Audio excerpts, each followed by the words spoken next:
Hey guys, B.O.L.T here. So, quicker on this one. Bendy the Ink Machine, the Dark Revival. I'm not done with it, but a lot of other people are. So I need to do this as quick as possible. So the Bendy and the Dark Revival is basically the chapter 2, well, chapter 6, 7, and 8, and 9, and 10 of Bendy and the Ink Machine, but it is basically an extended campaign like most games are doing nowadays. MK11, Doom Eternal, this game, and basically Overwatch 2 is what an extended understanding of the universe. But anyways, basically, spoiler alert if you didn't play the game or don't have that far in the game, but to kind of push it forward, Joey Drew wants a family, can't get a family now that he has the ink world, so he creates a half ink, half human child named Audrey. He's able to get her into the real world, and she grows up not knowing any parents. But she does find her way into Arc, Arc something. Hold on. Bendy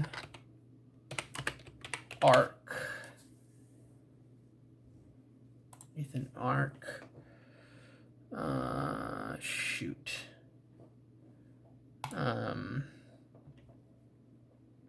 Arcgate Films is what it's called. There's Nathan Arc, who is a best friend to Joey Drew, who ends up buying the property of Bendy after the passing of Joey, and he decides to make it his own and kind of bring back to life the Bendy name. But then we have the bad side, which his son, rather him do films instead of animation, but he grows up that there is better into the 2D world. And we realize that this is actually the janitor, Wilson. And basically, he's able to lure Audrey into the ink world to sacrifice her to make a better version of the Ink Demon with his new character. I have to look this up because I literally don't know. Boy.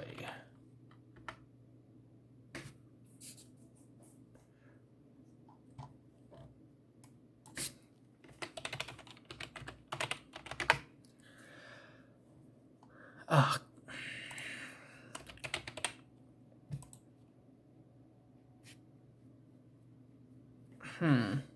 I'm trying to find it. What is his name? What is his name, buddy?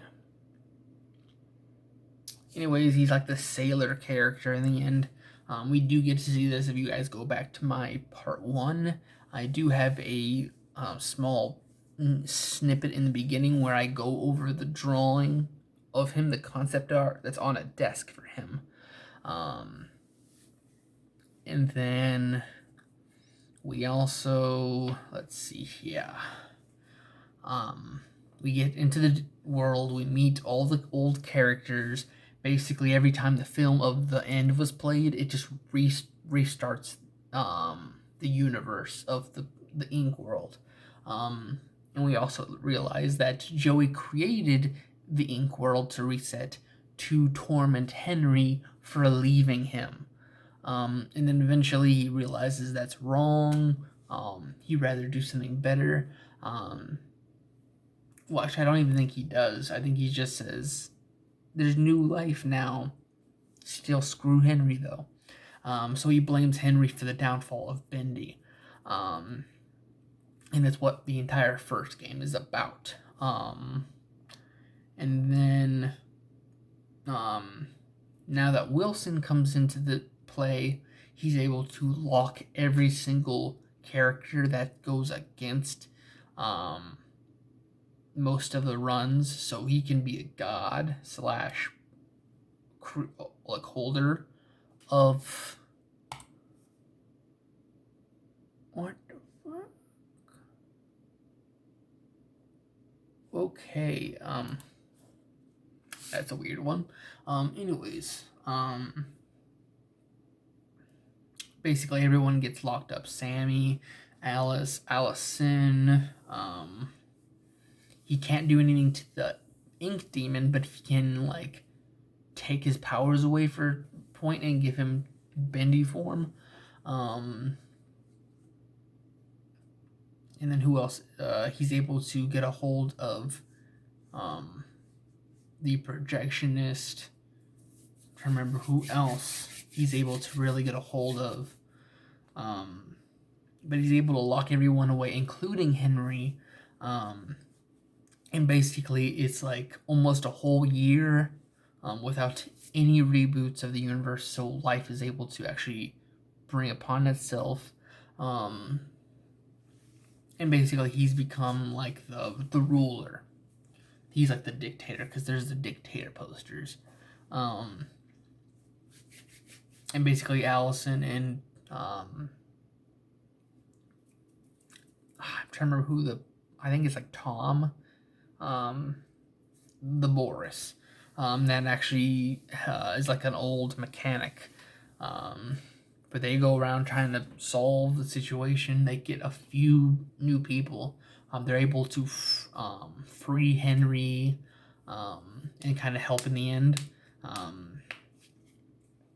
But, you have all these people trying to do their own thing. We do have a sweet moment between Alice and Allison. Basically, they finally get to, first game, Alice just dies. There's no interaction between Alice and Allison. This time, there's actually an interaction. Hey, this is your face perfected. Are you happy? And then she does kind of bring back the origin of Alice was portrayed by this person for evil Alice, but then Allison comes upon and is the perfected in the better version of what Joey Drew wants for the character. So it's just Allison says we're both good actors that played this character. It's just we're two different eras of Alice the Angel. Then we do get to see some of the Borises walking around. You can kind of see them in cracks and crevices. And that's kind of really it. It's just Audrey going around trying to understand the ink world, meet the old people from the first game, defend herself. She does realize she does have powers that not many of the characters have that can actually match the ink demon if she gets powerful enough. So she goes against, in the end, when Wilson tries to create the Sailor character to use her soul, she uses him instead, and this creates the Sailor character. For the most part, she's winning until he's able to take out her legs, and the ink demon comes in for the kill, and basically says, "This is what you deserve, don't you? We're both horrible monsters from the same father. Might as well combined to be the greatest disappointment to a father." And basically, as soon as they combined, Joey comes up trying to say to Audrey, "You're not a mistake. You're not a problem and not a nuisance. You're supposed to be the bringer of hope to my creations." And basically, gives her the film of the end, but Joey is killed. And then she's able to get back, play the thing. I don't like strands, but anyways, then let's see. Everyone helps. Everyone gets faced. Sammy's there. If you did hit the projectionist skull, you do get him. We do get the Boris and Allison. We do get the big blob, and then you also do get Henry. I think you only get Henry if you see him in the vault. And then you do get to reset the universe, but this time There is no Wilson, so Audrey leaves and brings Bendy with him to avoid Ink Demon. And basically, now he's in the real world with color. And it's basically, now that he's in the real world, they can make the Ink world a better place. And there's now a way to bring Ink people into the world. And it's creating an overlap, which kind of makes you think there's going to be a Bendy 3.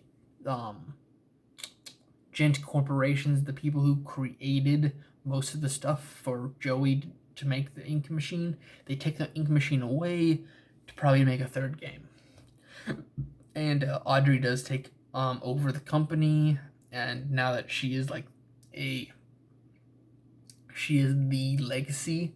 Now that Wilson is gone, there is no legacy to Arc. So now that she's probably going to be the owner of the studio. So basically, we're having a setup where there's now Ink World is going to flow into the overworld. But anyways, that was really it for Bendy and the Dark Revival. Legacies, non-stop cycles. But anyways, I'll see you guys in the next video. Bye-bye.